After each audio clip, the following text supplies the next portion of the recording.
Assalamualaikum warahmatullahi wabarakatuh. Perkenalkan, nama saya Erlangga Mahadika, 23 2022 032. Perkenalkan, nama saya Noval Lovian Bima Putra, NEP 23 2000. Kecerdasan buatan atau Artificial Intelligence, di mana AI ini merupakan bidang ilmu komputer yang berfokus pada pengembangan sistem yang dapat melakukan tugas-tugas yang biasanya memerlukan kecerdasan buatan dari manusia tersebut. AI itu menyangkut berbagai teknologi yang memungkinkan mesin untuk belajar dari pengalaman, memahami bahasa alami, membuat keputusan, dan menyelesaikan masalah. AI mengacu pada kemampuan mesin untuk meniru fungsi-fungsi kognitif manusia seperti belajar, berpikir, dan memecahkan masalah. AI juga melibatkan penggunaan algoritma dan model matematis untuk keputusan berdasarkan data yang diinput. Dengan menggunakan kemampuan untuk memproses informasi dan belajar dari pengalaman, AI juga dapat melakukan berbagai tugas yang sebelumnya tidak bisa dipecahkan oleh manusia. Oke, di sini saya akan menjelaskan cabang dari AI itu sendiri seperti pada diagram alir di layar. Jadi AI itu terbagi dalam beberapa subbidang, yaitu machine learning sendiri, terus natural language processing atau NLP, terus export system, vision, space planning, dan robotik. Untuk pembahasan kali ini kita fokuskan kepada machine learning, di mana machine learning ini terbagi dalam beberapa subbidang juga, yaitu deep learning, supervised, dan unsupervised. Nah, dalam video ini saya akan menjelaskan yaitu metode supervised, di mana metode supervised ini terbagi dalam beberapa klasifikasi. Di antaranya salah satunya yaitu metode random. Selanjutnya adalah mengenai machine learning.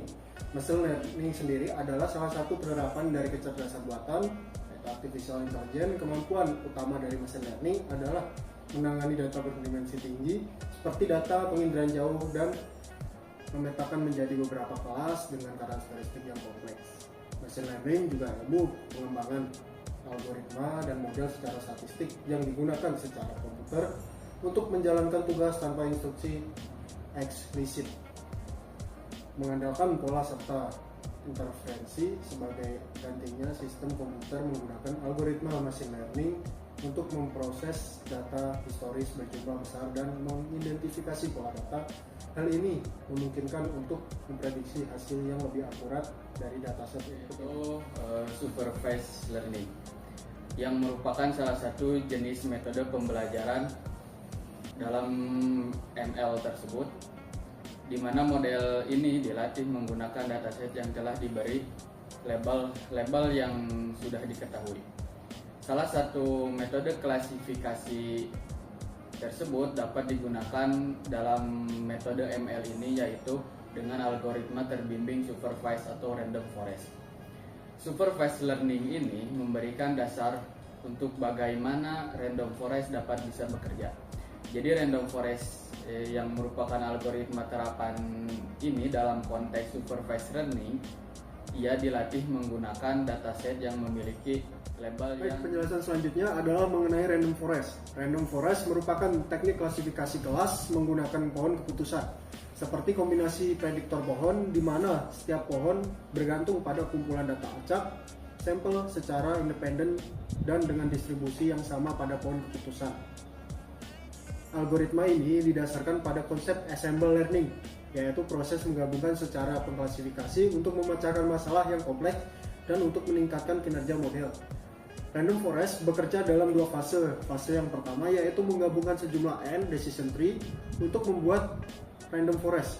Kemudian fase kedua adalah membuat prediksi untuk setiap tree yang dibuat. Salah satu metode klasifikasi dapat digunakan dengan menggunakan metode machine learning ini, yaitu dengan algoritma dari supervised learning atau algoritma terbimbing dari random forest, di mana biasanya metode decision tree ini mengklasifikasikan suatu sampel data yang belum diketahui kelasnya ke dalam kelas-kelas yang ada. Jadi metode decision tree ini mengklasifikasi suatu sampel data yang belum diketahui kelasnya ke dalam kelas-kelas yang ada. Jadi penggunaan decision tree dapat mengurangi overfitting pada sebuah data untuk mencapai akurasi yang maksimal. Random forest juga bergantung pada sebuah nilai vektor random dengan distribusi ke semua pohon yang masing-masing decision tree memiliki kedalaman yang kerja dari algoritma random forest itu sendiri.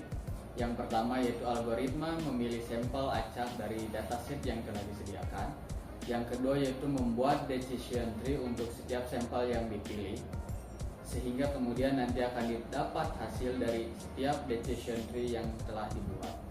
Yang ketiga itu dilakukan proses voting untuk setiap hasil prediksi untuk memilih klasifikasi menggunakan modus nilai yang paling sering muncul. Sedangkan untuk masalah regresi akan menggunakan nilai min rata-rata.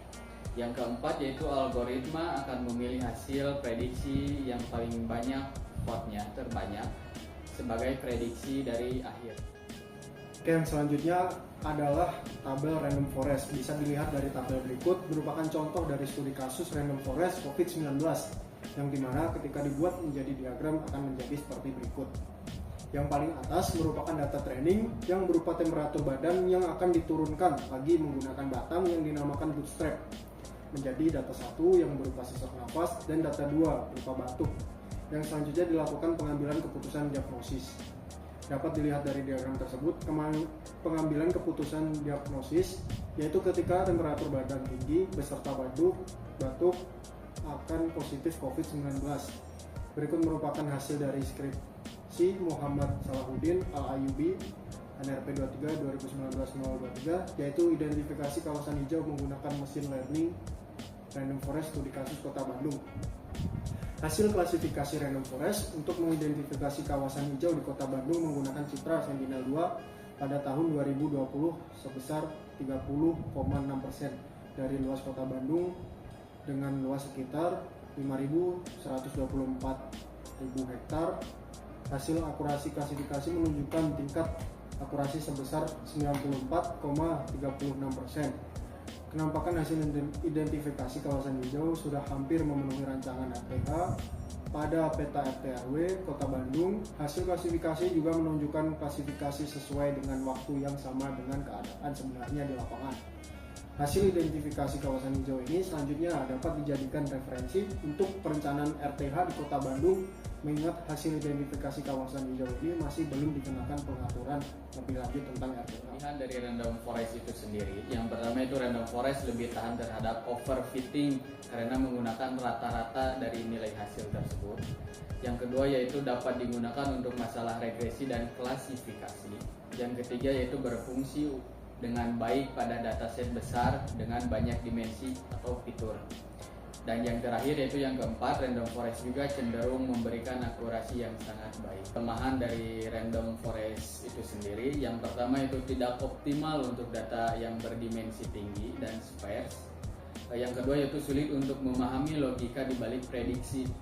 Yang ketiga itu kurang efisien pada masalah klasifikasi kelas yang tidak seimbang. Yang terakhir yaitu yang keempat yaitu kecenderungan overfitting jika parameter tidak diatur.